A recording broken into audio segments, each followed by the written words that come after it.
आध्यात्मिक पथ की कहानी सुनने वाले सभी श्रोतागणों को जय श्री राधे, जय श्री कृष्णा। जन्माष्टमी का त्योहार आने वाला है, तो भगवान श्री कृष्ण की अलग अलग कहानियां सुने। कहानियां सुनते सुनते मेरे चैनल को सब्सक्राइब भी जरूर करिएगा। भगवान कृष्ण या कन्हैया, चाहे आप उन्हें किसी भी नाम से पुकारें, कृष्ण जैसा है कि हमें उन्हें यहाँ बुलाएंगे। सभी सबसे प्रसिद्ध और विनम्र देवताओं में से एक है। भगवान विष्णु के 8वें अवतार। उनकी पूजा न केवल उनकी शानदार बुद्धि के लिए बल्कि उनकी बढ़ती सुंदरता के लिए भी लाखों लोगों द्वारा की जाती है। और वस्तुतः इस सुंदरता में एक पंख जोड़ने वाला मोर पंख है, जिसे वह हमेशा अपने सिर पर पहनते हैं। तो क्या आपको कभी आश्चर्य होता है कि भगवान श्री कृष्ण अपने सिर पर मोर पंख क्यों पहनते हैं? खैर, यहाँ श्रीमद् भगवद गीता में वर्णित इसके पीछे एक सुंदर कहानी है और इसका कारण बताती है। भगवान कृष्ण मोर पंख क्यों पहनते हैं? वह गर्मियों की सुबह थी जब कृष्ण वृंदावन के आनंद में झपकी सी जल्दी उठ गए। थोड़ी देर बाद उसने उन चरवाहों दोस्तों को जगाने का फैसला किया जिनके साथ वह आराम कर रहे थे। इसलिए उन्होंने अपनी बांसुरी निकाली और उसे बजाना शुरू कर दिया, साथ ही दूर चल रही गायों को वापस बुलाने के लिए भी। जैसे ही कृष्ण ने अपनी बांसुरी के माध्यम से मंत्र मुग्ध कर देने वाली धुन बजाई, उसमें से आकर्षक कंपन निकलने लगा। वृंदावन के जंगल और उसके आसपास मोरों को रहस्यमय तरीके से आकर्षित किया। जल्द ही कई मोर कृष्ण के चारों ओर इकट्ठा हो गए और खुशी से नृत्य करने लगे। भगवान श्री कृष्ण, जो सभी नाटिकाओं कलाओं के स्रोत हैं, उन्हें नृत्य करता देखकर प्रसन्न हुए। उन्होंने अपने चेहरे के हाव भाव और मुस्कान से मोरों को उत्साहित करते हुए उन्हें नृत्य करने के लिए प्रोत्साहित किया। कुछ ही देर में मोर खुशी से चिल्लाने लगे और उनकी आवाज पूरे वृंदावन में सुनाई देने लगी। मोर उत्साहित हो गए और अपने पंख के एक लय में फड़फड़ाते हुए ऊपर नीचे कूदने लगे। जैसे ही मोर इकट्ठे हुए, थोड़ी देर बाद मोरों का राजा झुंड में चला गया। इतने में श्री कृष्ण के पैरों को छुआ और आवाज निकाली, जिसे कृष्ण ने धन्यवाद ज्ञापन के रूप में लिया और मोरों से उनके साथ नृत्य करने का अनुरोध किया। कृष्ण ने विनम्रता पूर्वक प्रस्ताव स्वीकार कर लिया और मोर के साथ नृत्य करना शुरू कर दिया।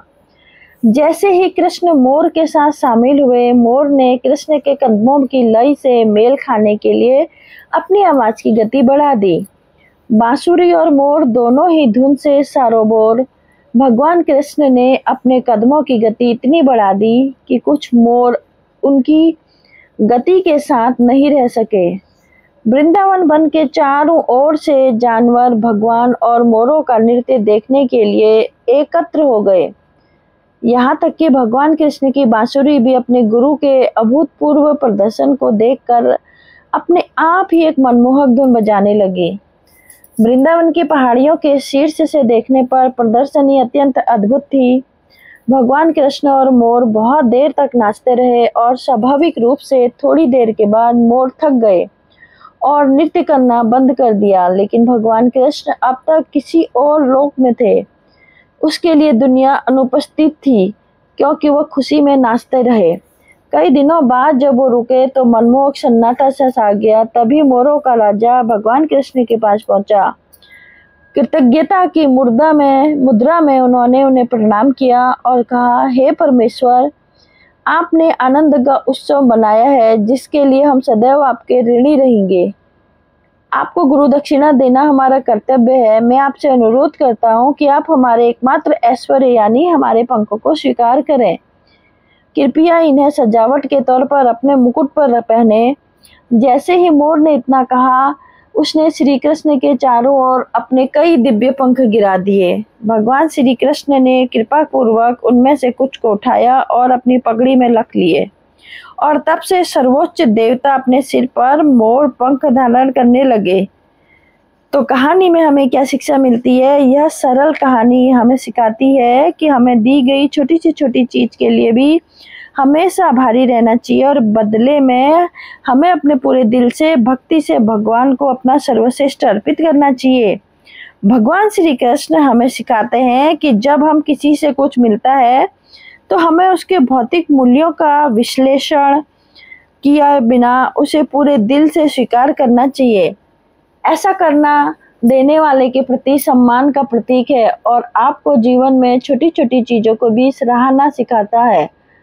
उपहार भी कीमत न लगाने भी यह सुनिश्चित करता है कि आप भौतिकवादी दुनिया की ओर नहीं खींचे हैं।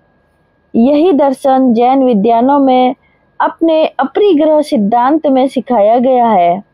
तो अतः अंत में जैसे भगवान श्री कृष्ण ने उसकी धुनों पर नृत्य करके मोर द्वारा की गई सेवा के लिए अपना आभार व्यक्त किया, हमें भी एक दूसरे के प्रति अपना आभार और सम्मान अर्पित करना चाहिए। जय श्री कृष्णा, जय श्री राधे, जय श्री कृष्णा।